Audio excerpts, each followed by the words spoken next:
शिवांक यादव जी राधा वल्लभ इलाहाबाद से। राधा वल्लभ श्री हरिवंश महाराज जी, मेरा प्रश्न यह है कि जब लगातार मेहनत करने के बाद हमारी परीक्षाओं में कम मार्क्स आते हैं या हमारे सिलेक्शन नहीं हो पाता तो हमारे माता पिता को हम पर विश्वास खत्म हो जाता है। वो हमारी तुलना दूसरे छात्रों से करने लग जाते हैं कि फिर ऐसे में महाराज जी बहुत नेगेटिविटी आ जाती है। ऐसा नहीं सोचना चाहिए। हर माता पिता चाहता मेरा बच्चा ग्रेजुएट पढ़े लिखे और नौकरी करे।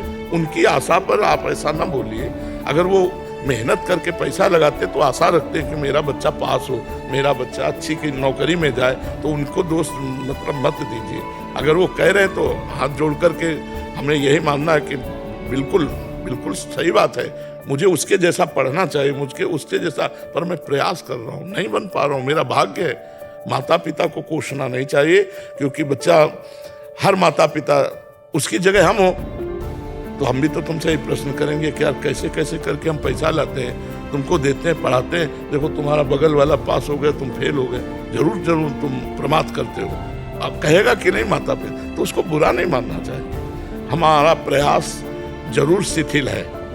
नहीं, हम ये पूछते हैं कि जब कोई प्रश्न करता, प्रश्न लिखता है तो हमारे ही चैप्टर से तो लिखता है।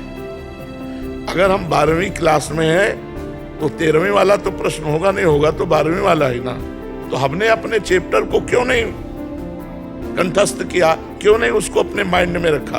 हमारी प्रमाद स्थिति का क्या, हमें तो ज्यादा ज्ञान नहीं, लेकिन हम इतना जानना चाहते, क्या कोई ऐसा प्रश्न आता है जो चैप्टर से अलग हो?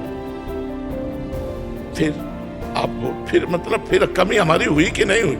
हमने अपने चैप्टर को तैयार नहीं किया, हमने अपने ग्रंथ को तैयार नहीं किया। हम जिस क्लास में हैं, हमने अपनी पढ़ाई में प्रमाद किया, ये मानना होगा। अगर सही उत्तर देंगे तो क्या नंबर देने वाले वहां पक्षपाती बैठते हैं क्या? मुझे लगता है ऐसा नहीं होता। जो सही उत्तर होता है उसका सही अंक भी मिलता है। अच्छा, अब नौकरी में मान सकते हैं प्रारब्ध, नौकरी में प्राप्त कि हम ग्रेजुएट भी हैं, हम योग्य भी हैं, लेकिन हमें ऐसा लगता है कि अगर बच्चा पढ़ा लिखा है, अधिकारी है उस पद के लिए, तो रुपए पर नहीं जाना चाहिए, क्योंकि देश का भविष्य पढ़े लिखे अच्छे ईमानदारों से ही चमकता है। चाहे जिस डिपार्टमेंट में हो, समाज सेवा तो तभी होगी जब धर्म की प्रधानता हो, धन की नहीं।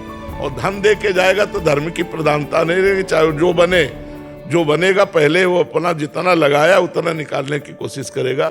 नौकरी के विषय में तो हम कह सकते हैं कि प्रारब्ध जोरदार होगा तो मिलेगी, नहीं तो पढ़े लिखे सब कागजात रखे रहेंगे, नौकरी मिल। लेकिन पढ़ाई में हमारी अगर कमजोरी नहीं तो हम अंक अच्छे लाएंगे, पक्की बात है बच्चा। तो उत्साह संपन्न बनो, निराश मत हो, ब्रह्मचर्य रहो और फिर पढ़ाई करो, तो आगे बढ़ो, निराश मत